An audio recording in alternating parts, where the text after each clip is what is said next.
Hey guys, Yuyukirby here with another episode of, the second bonus episode of Going Commando. Why are we back in Silver City? Well, there's a little something that's actually been hidden in this whole time, and we actually could have done it during the game, but it's honestly better to do it when you after it. Like it's a nice little reward. We return to the area where we're at with the fountain. You find this little teleporter, Insomniac Museum. Let's use it.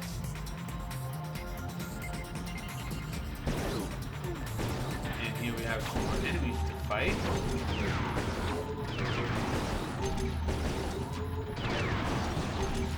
Get them out of the way. Okay, we're going to go protection.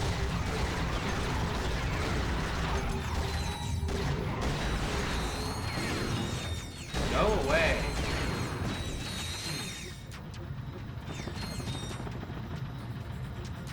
With them out of the way, approach the second teleporter.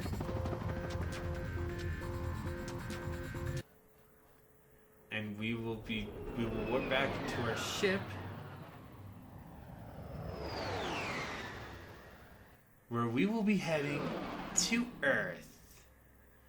Planet Burbank. Yes, Burbank, California.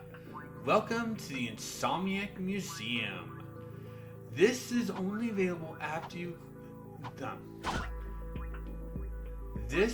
That teleporter is only available on 2 different occasions. The first is by getting all the platinum bolts. If you restart, you would have to regain them again, I believe. I'm not 100%. The second is by setting your PS2, or if you are playing the HD collection, PlayStation 3, to around 3 a.m. Approach this. This is Mike Stout. I'm a designer at Insomniac Games.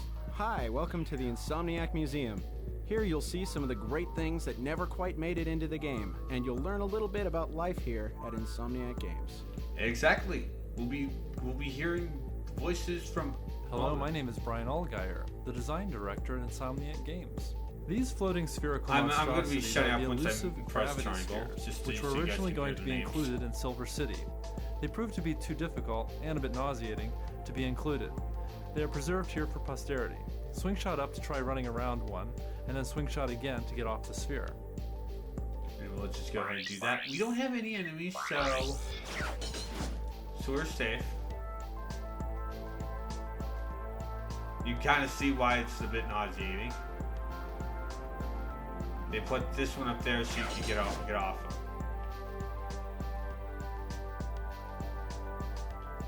Hi there, my name's Tim Trespass. I'm a gameplay programmer here at Insomniac Games. I'm a Leo from Washington, D.C. I like anime and shiny objects. This car was originally going to be included in the battle with the giant robot on Snivlack. Unfortunately, its lack of heavy weaponry proved its bane. It now calls the Insomniac Museum its home. Which we actually can drive this around.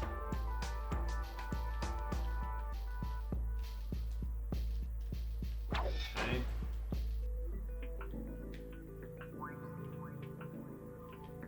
Okay, we can't move around. Okay. But Ratchet can do a sick flip off it.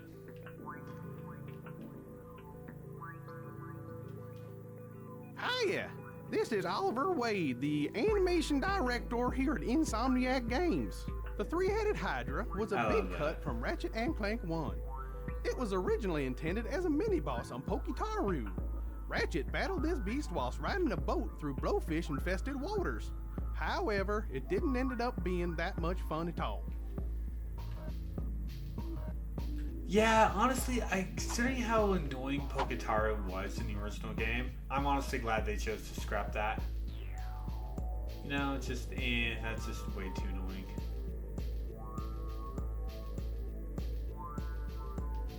My name is Chris Town, and I'm a tester here at Insomniac Games. Here at Insomniac, we're so hopped up on caffeine that we bounce off the walls! You can do the same with these gravity ramps. It's basically just a gravity ramp. You can just go around, go on the walls and everywhere. So it's not really that important to do. And that's what happens if you hit a corner on it.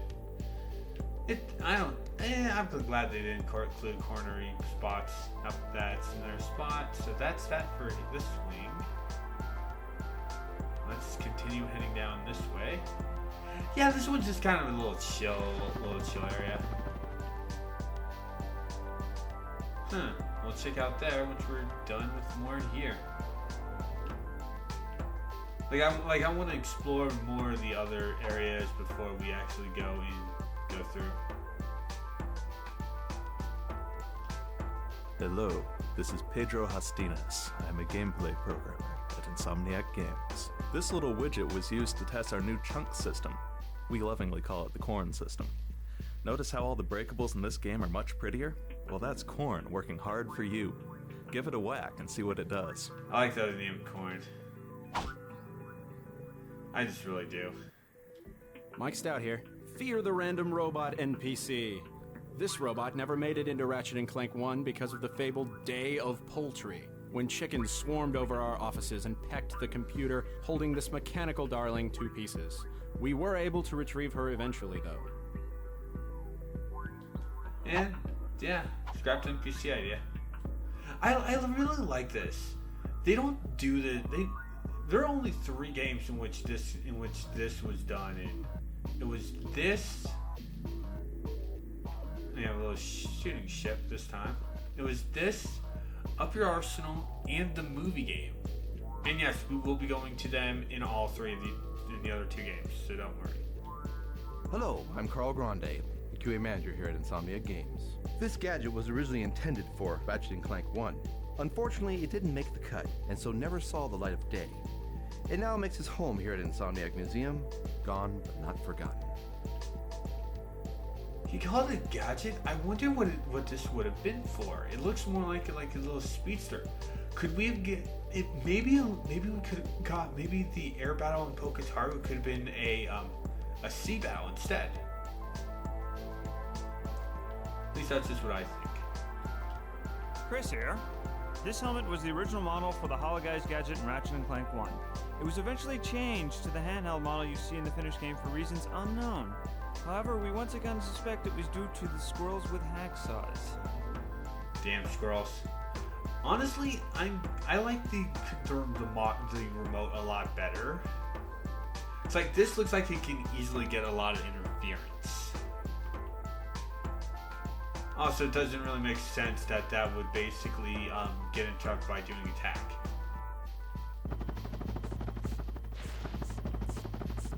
We'll deal with you last.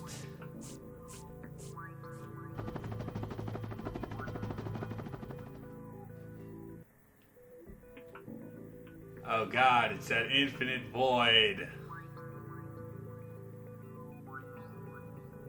It's just a little sheet paper. Hey, this is Peter again. This was created to test screen buffer effects. Screen buffer effects are used to create things like distortion bubbles and heat hazing. This, however, ends up looking like a hall of mirrors. Can you guess why? Not really a hall of mirrors, but like an endless void. I apologize if looking at that hurts your head. No, I apologize. Looks like another NPC. Hey, this is Peter again. This dummy was created to test the new reaction system which we added to Ratchet & Clank 2. With this system, enemies would always be sure to react appropriately to being damaged without a ton of hassle. Go ahead and hit him. He won't mind.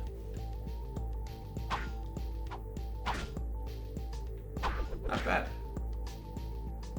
I really like it when game developers do cool little stuff like this. I think this is my most favorite Easter egg in a video game. Just not this one in particular, just the entire museum itself. My name is Corey Stockton and I'm a designer here at Insomniac Games. You may recognize this drill from Ratchet & Clank 1. It was held by a large construction worker who gives you a lump of raritanium. This is originally a weapon called the Revolverator. Ratchet would strike enemies with it and then spin them over his head. We also saw that. Yeah, I can see why.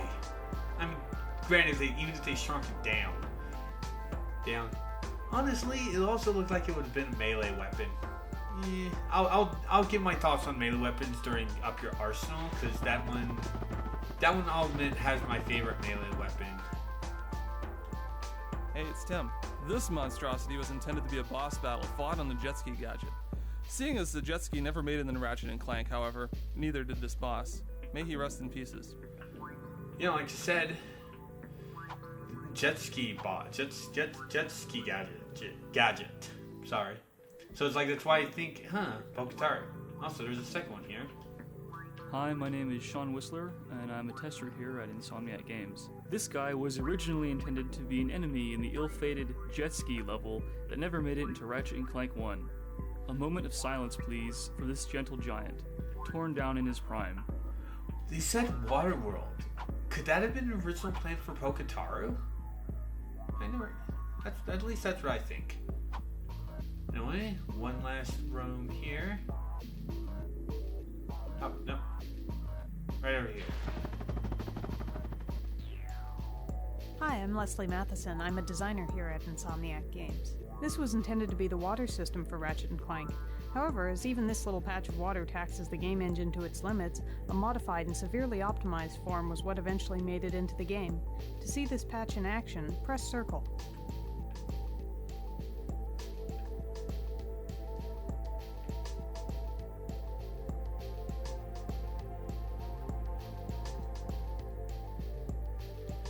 That's kind of cool.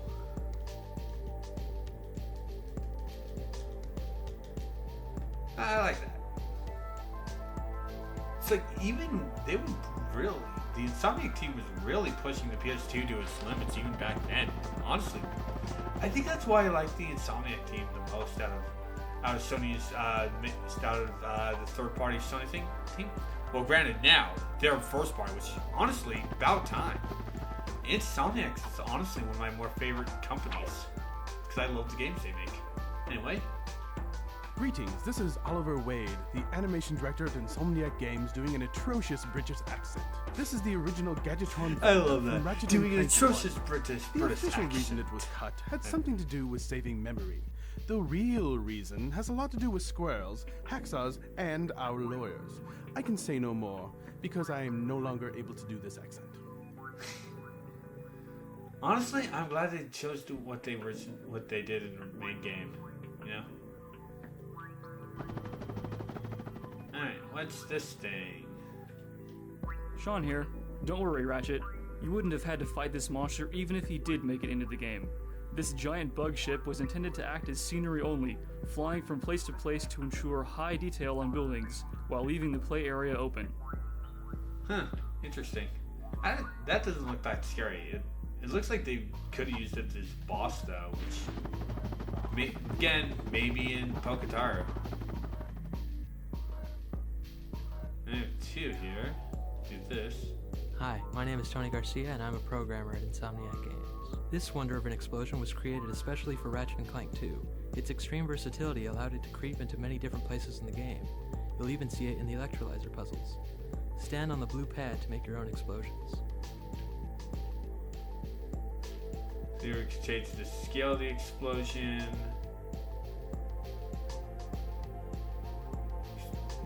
Increased number of moon rocks. Increased number of silvers. Increased number of molten rocks. Just put everything to 50. Number of clouds. Number of lines. Change its color. Distortion. Shell. Ooh. Kinda cool. And what about this one? Tony Garcia here. This little demonstration allows you to create your own shot effect. Using the magic of debug technology, you can edit the shot's size and color, and then watch the bandit shoot it at the blockman. Don't feel too sorry for the blockman though, he's evil. I love that. Don't feel too sorry, he's evil. Alright, so let's see. Increase the thickness. Extra thick. Extra. I'm curious as to how big it's gonna go.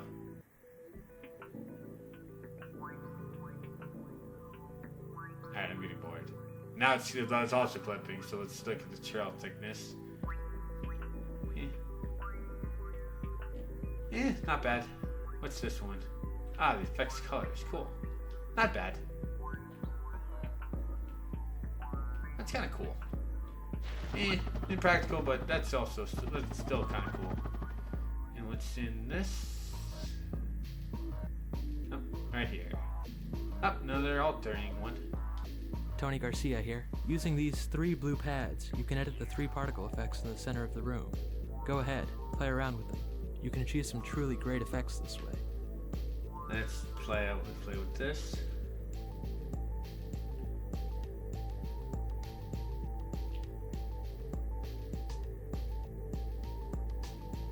We can make it around. Not bad.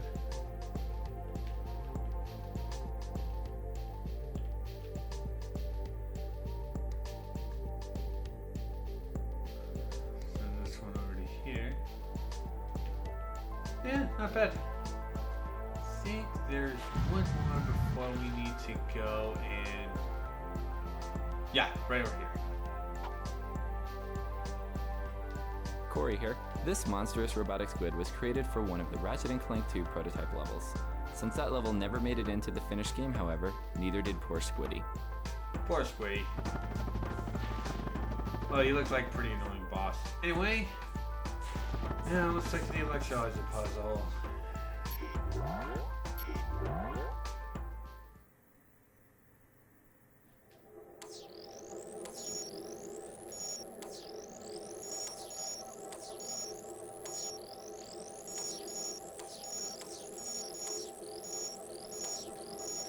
Hey, we did it. And what's behind these doors? A map room. Hey, this is Peter again. These teleporters were originally intended to go into several of the levels. Due to time constraints, however, they were eventually cut. Huh, how interesting. Wonder what they would have done. Anyway. Brian Allgaier here. These escalating rows of blocks were used when we were in the early stages of creating Ratchet & Clank 1.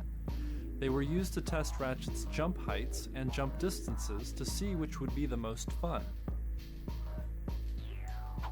Yeah, so basically, it's a little jump test room. We can jump up to this, this, getting a little harder now. This, but we can let's grab.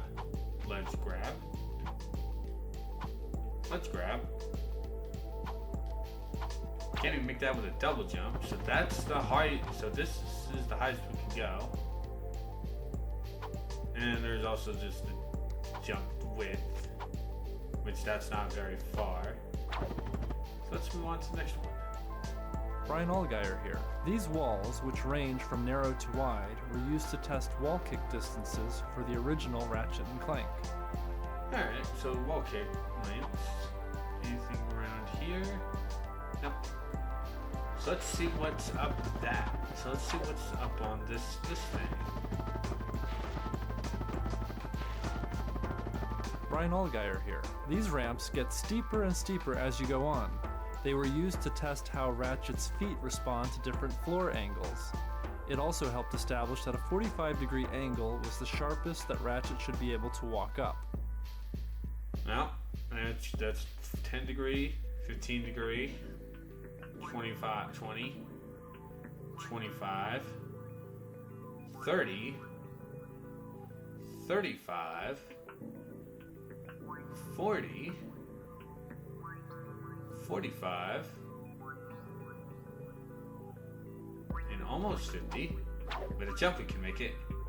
Can we make it up 55? Nope, we can't. But let's look at this little blue path.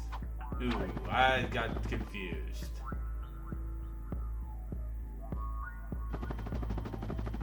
There we go. Let's see what's up. Let's see what's up this way. Yeah, I like these little developers rooms, just test jump height and other stuff, you know? It's kind of cool.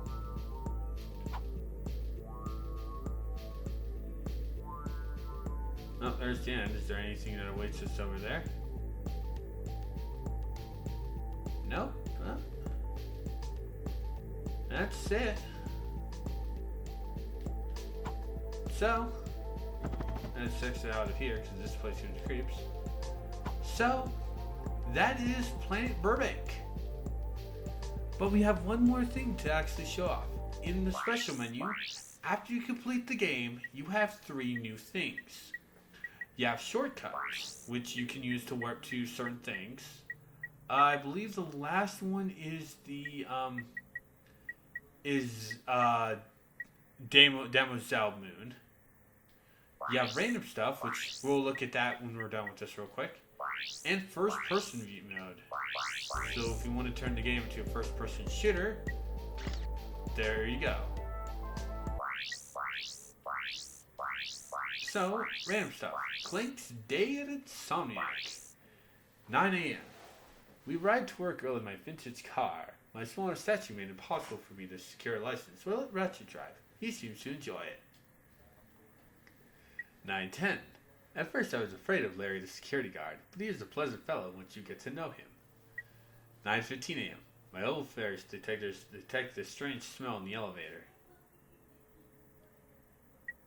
9:20 a.m. Our front desk administrator, Demery, enjoys greeting the employees. They receive latest information on robot harassment in the workplace.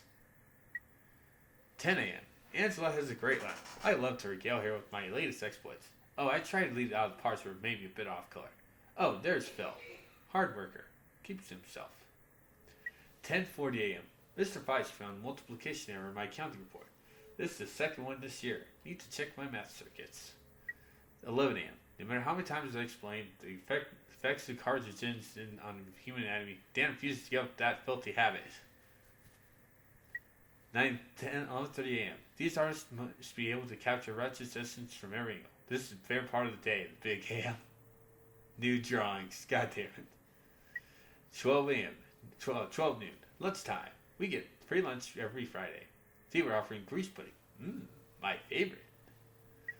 12:30 p.m. Gavin Ford got game. After filling spandex on his shot, he also got a new suit. 1 p.m. I never use facilities when Argus is in there. 1:30 p.m. Our artistic department works tirelessly to find every bug in the game. I'm unsure where they get their motivation. 2 p.m. Ratchet can be sometimes be overzealous from off low steam. That wall had it coming anyway. 3 p.m. The mathematician is attempting to multiply himself again. I subtract this image from my memory banks. 3:45 p.m. Look, plumber's crack. I slay me. 4:20 p.m. Multicast magic missile balloon is unblocked by my 6th level wizard shield spell. Step off, Walter. Step off. 6 p.m. Angela and Abe started their exercise program today. Abe says it gets his best ideas from walking, like the idea for a solar-powered neck warmer. 9:30 p.m. Well, that's it for today. The cleaning crew arrives to get our office ready for tomorrow. Good night. I like that. That's a little cute thing. Please, Masters, you guys might have remembered this from when we were doing in Megapolis. Basically, it's that. She also has Suspicious Wars, which is basically just a fighting thing. Also not really that interesting unless you have second person. Paintings. Hold on, I'm gonna redo this. Exterminator. Hold on. And this is why I don't like scrolling text. When I saw Dave Grutern's design for Exterminator, Greg Baldwin's design for Exterminator ship. Well, just you guys can watch it on your own. Look these on your own. I'll just look at these for myself.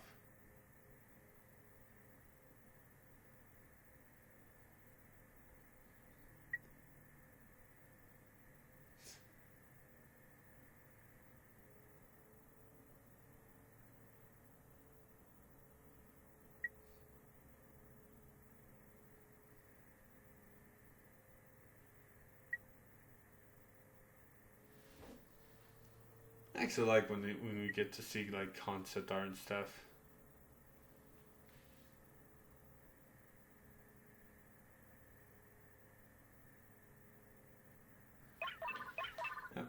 Endorsement deals. Robot with the mid-court version of McDonald's. Quirk eating Ratchet Clank cereal. I wish that was real. Quark action figures. The weirdo doing tarot readings. At least I'm assuming that's tarot. Mid-corp speeder. Goddamn. 4,640,000,000 bolts. Jeez. I think that's like a 90s, early 2000s Coca-Cola commercial spoof where it was polar bears for some reason. And a movie poster. Well, oh wait, do we have movies? I don't remember actually. Oh yes, we do. We have the credits. We have the making of video. We have canceled commercials, so we'll look at the commercials.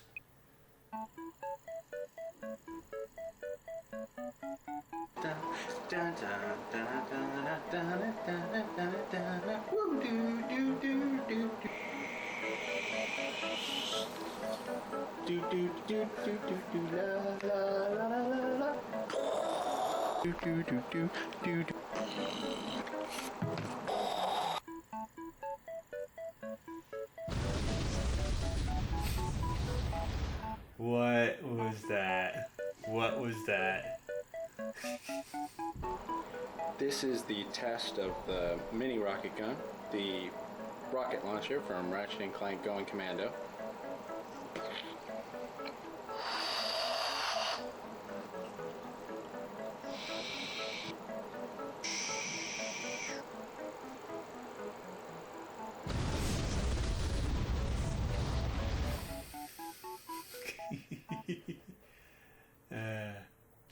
Look at the sketchbook.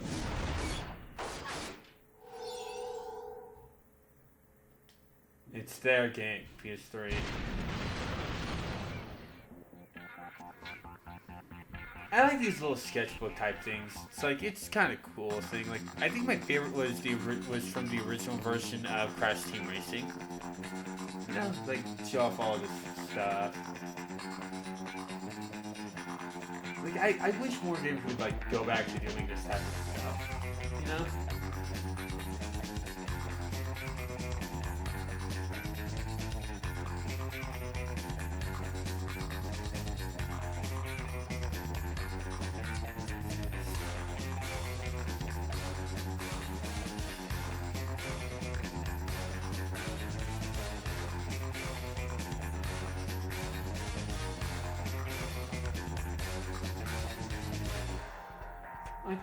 Seriously, I wish that we would get more concept art, little cutscene stuff.